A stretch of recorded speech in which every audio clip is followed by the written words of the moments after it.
शत्रु के साथ कैसा व्यवहार करें। सबसे पहले तो शत्रु कहते किसको हैं, आइए इस बात को हम लोग भगवान की लीला से ही समझ लेते हैं। वैकुंठ लोक, जिसको हम साकेत धाम भी कहते हैं, गौलोक भी कहते हैं, तो वहाँ पे भगवान के दो पार्षद जय और विजय थे, वो द्वारपाल थे। और भगवान के लीला अनुरूप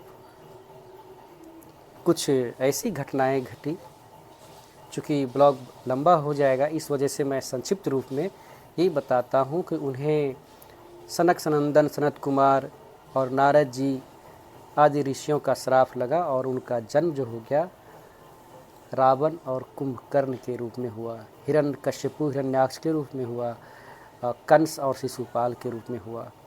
इस प्रकार से हुआ अलग अलग काल में। वो मतलब जब मुनियों का श्राप उनको लगा, ये सब प्रभु की इच्छा से, प्रभु के लीला अनुरूप हुआ।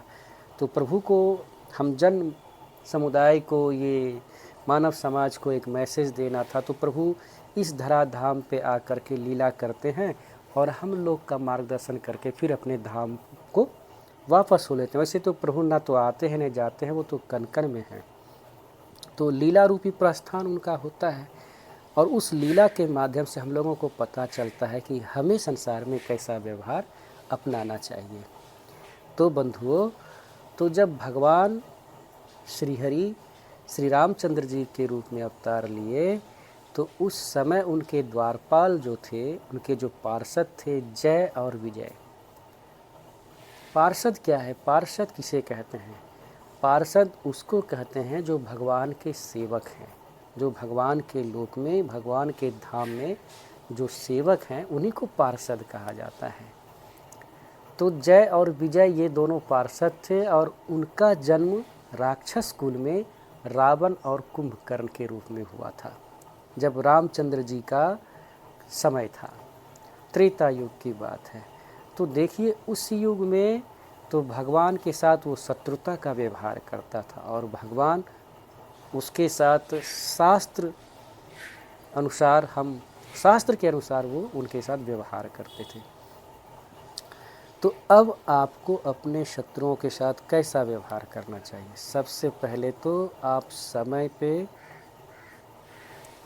अपने कार्य को करें। अपने भगवान का दिया हुआ जो शरीर है, क्योंकि ये शरीर अगर छूट गया तो फिर भगवान को आप नहीं प्राप्त कर पाएंगे। इसके लिए इस शरीर में रहते हुए शास्त्र के नियमों का पालन करते हुए, भगवान के कथाओं का सहारा लेते हुए, इससे मार्गदर्शन होता है कि हम कैसा व्यवहार करें। सबसे पहले तो अपने आप को तंदुरुस्त रखिए। हर रोज़ 2-2.5 घंटा कम से कम टहलिए। 24 घंटे में से कभी भी सुबह के 1 घंटा, शाम के 1 घंटा टहलिए। इससे शरीर में एक ब्रेथ आएगा। और अपने धर्म ग्रंथों का अध्ययन कीजिए, श्री रामचरितमानस का, भक्तमाल का, भगवद गीता का, विनय पत्रिका का, ऐसे सब ग्रंथों का अध्ययन कीजिए। अब आते हैं कि शत्रु के साथ व्यवहार कैसा करें। मित्रों, शत्रु तो कोई है ही नहीं, बस भगवान किसी किसी को विशेष अभिनय के लिए यहाँ पे भेज देते हैं। इसको ऐसे समझें कि जितने भी मनुष्य हैं, मनुष्य योनि सबसे उत्तम योनि है और इसमें हम अपने प्रारब्ध को ख़त्म भी कर सकते हैं, अपने प्रारब्ध का नाश भी कर सकते हैं भजन के प्रभाव से। और अपने कर्तव्यों का पालन करें और सत्ता प्रभु की अगर मान के चले तो हमारा प्रारब्ध नष्ट हो जाएगा और हम लोग मुक्त हो जाएंगे जीवन के बाद। और अब तो जीवन जब मिला है हमें, तो सबसे पहले ये समझिए कि हकीकत में तो शत्रु कोई है ही नहीं, लेकिन भगवान ने आपको हीरो का रोल दे दिया है और किसी को विलन का रोल दे दिया है, तो वो आपके विरोध में जाएगा। अब वो जब आपके विरोध में जाएगा तो आपको करना क्या है? आपको यही करना है कि उसके व्यवहार के अनुसार उसके साथ बर्ताव करना है। अगर उसका व्यवहार काफ़ी उद्दंडतापूर्वक है तो समय, देश, काल, परिस्थिति के अनुसार उसके साथ उचित व्यवहार करना है और इसमें कहीं भी पश्चाताप का कोई गुंजाइश नहीं है। आप अगर सामर्थ्यवान हैं तो फिर भी आप शास्त्र का सहारा लीजिए, क्योंकि न्याय में देरी करना अन्याय को बढ़ावा देना है। अगर आप शारीरिक रूप से, मानसिक रूप से, आर्थिक रूप से कमज़ोर हैं तो फिर वहाँ भी रास्ता है। वहाँ पे क्या है कि फिर जो हमारा देश का कानून है उसके अनुसार आप चलें, समाज का सहयोग लें, लेकिन अंतरात्मा में ये मान के चलें कि वो शत्रु के रूप में परमात्मा ही आपके साथ खेल रहे हैं और आपकी जो है ना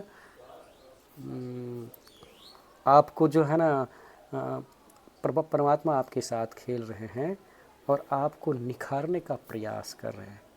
आप उसको विरोधी मत समझिए, आप ये समझिए भगवत लीला का वो सहयोगी है, लेकिन वो तो अपना धर्म कर रहा है अपने रूप, उसे पता भी नहीं है कि वो क्या कर रहा है, उसको इस बात का ज्ञान नहीं है, लेकिन आप इस बात का ज्ञान रखिए।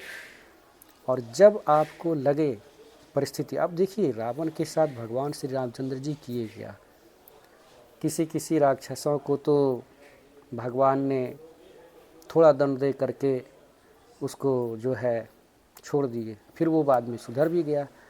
और कुछ ऐसे भी हुए तो जिनके साथ मतलब हुई है सोई जो राम रचि राखा। तो भगवान जी पहले ही रच चुके हैं कि किसके साथ क्या घटने वाला है, तो उस चीज़ को आप समझिए। और मैं इस ब्लॉग के माध्यम से ये नहीं कहता हूँ कि आप कानून को हाथ में लीजिए, लेकिन धर्म को समझने के लिए पहले धर्म के शरण में तो आइए, संतों महात्माओं का जो है चरण सेवा तो कीजिए, तो उनकी प्रसादी को पाइए, तब बुद्धि शुद्ध होगी। अगर आप इस केवल 2 लाइन का कोई बात सुन करके अपना फैसला लेते हैं और प्रैक्टिकल में और व्यवहारिक जीवन में अगर धर्म के अनुरूप अपने आप को नहीं ढालते हैं और नाम जप नहीं करते हैं, भगवान की कृपा को महसूस नहीं करते हैं, तो फिर आप बंधु फंस जाइएगा।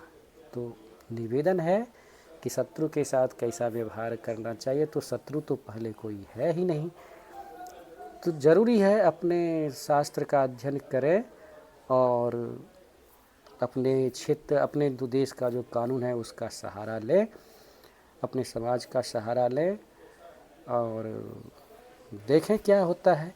वक्त खुद तय कर लेता है कि किसके साथ कैसा व्यवहार करना चाहिए।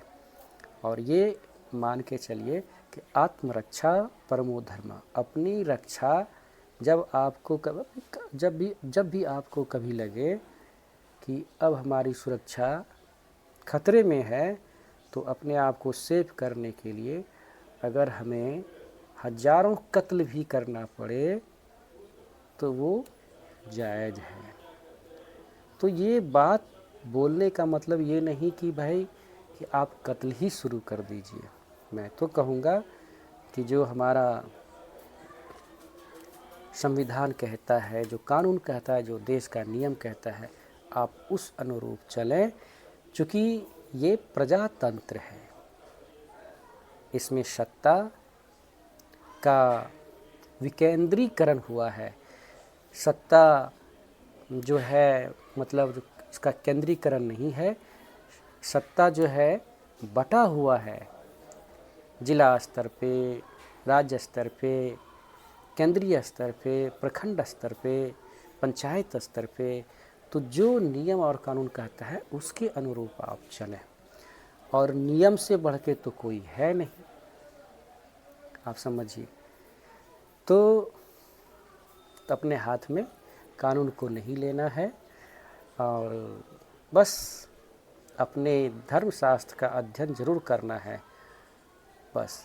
हाँ, लेकिन आत्मरक्षा परमो धर्म, और अपनी रक्षा के लिए जिस समय जान आ जाए जोखिम में, तो अपनी रक्षा के लिए तो हम कानून की पुस्तक को नहीं पलटेंगे, तो अगर हमारे हाथ में एक हाथ में माला है तो दूसरे हाथ में भाला रहेगा ही रहेगा। उसके बाद हुई है सोई जो राम रची राखा, को करी तरक बढ़ा वहीं शाखा।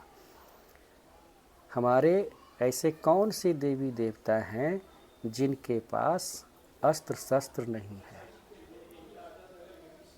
तो अब इसका मतलब ये नहीं कि हम माला पहने और भाला लेके चलें भाई, समझदारी से। हकीकत में शत्रु कोई है नहीं, सबको अपने जान का फिक्र है, सबको अपने जान की परवाह है। और छोटी छोटी बातों को लेकर के ज़्यादा एक्साइटेड नहीं होना चाहिए और बस प्रसन्न रहना चाहिए, अपने कार्यों पे ध्यान देना चाहिए। थोड़ा मोड़ा अगर ऊंच नीच हो जाता है तो उसे बर्दाश्त भी करना चाहिए, क्योंकि अगर थोड़ा बर्दाश्त कभी कभी थोड़ा बर्दाश्त करने पे समाज में शांति कायम हो तो कर लेना चाहिए, और बर्दाश्त करने पे अशांति फैलने का खतरा हो तब तो उसका पुरजोर विरोध होना चाहिए।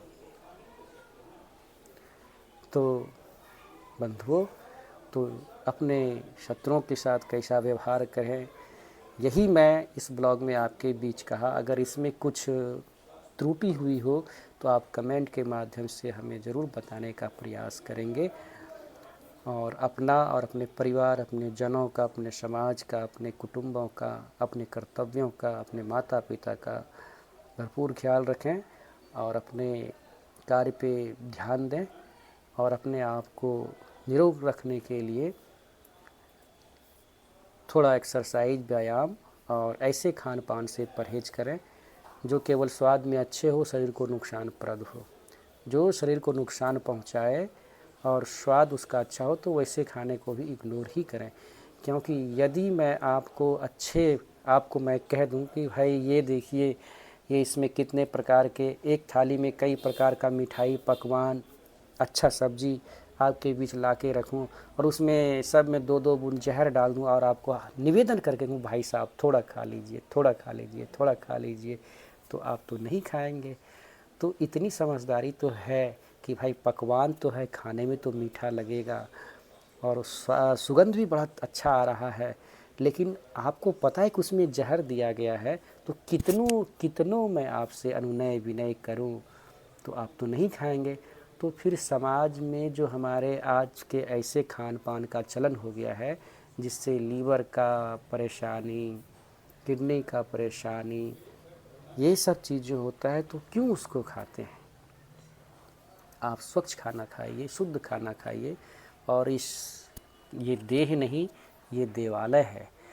इंसान के द्वारा मंदिर जो बनाया जाता है तो उसके प्रति इतना सम्मान, भगवान जो ये शरीर बनाए हैं इसके अंदर भी भगवान के अंश हैं, ये भी तो भगवान का मंदिर है, तो इसका रखवाली कौन करेगा? और ये अगर हाथ से निकल गया तो 84 लाख योनि के चक्कर में फंस जाइएगा। कभी पता नहीं, अगर इस बार अपना उद्धार नहीं किए तो नाली का कीड़ा, गधा, घोड़ा, कुत्ता क्या बनना पड़ेगा। तो भाई समझिए इस बात को, आप मनुष्य हैं और मनुष्य का जो लक्ष्य है परमात्मा की प्राप्ति, वो आप प्राप्त कर लीजिए। नाम जप, भगवान का स्मरण, चिंतन, ये निरंतर चले और अपने सदग्रंथ का अध्ययन जब भी वक्त मिले चले, तो इसी में सबका कल्याण है। तो अगर आप पहली बार इस ब्लॉग को देख रहे हैं तो हरि भक्ति दीपक को यूट्यूब पे ज़रूर फॉलो कर लेंगे और अपने मित्रों, अपने परिवार संबंधियों, अपने पहचान वालों तक इस मैसेज को पहुंचाने का ज़रूर प्रयास करेंगे। तो रखिए अपना ख्याल, अपने अपने परिवार, अपने जनों का। अब मुझे दीजिए इजाज़त। जय श्री राम। रहे न संकट, रहे न भय, सदा रहे निर्भय। नाम हरि का लीजिए, चरण कमल पर ध्यान धरीजिए। जय श्री राम।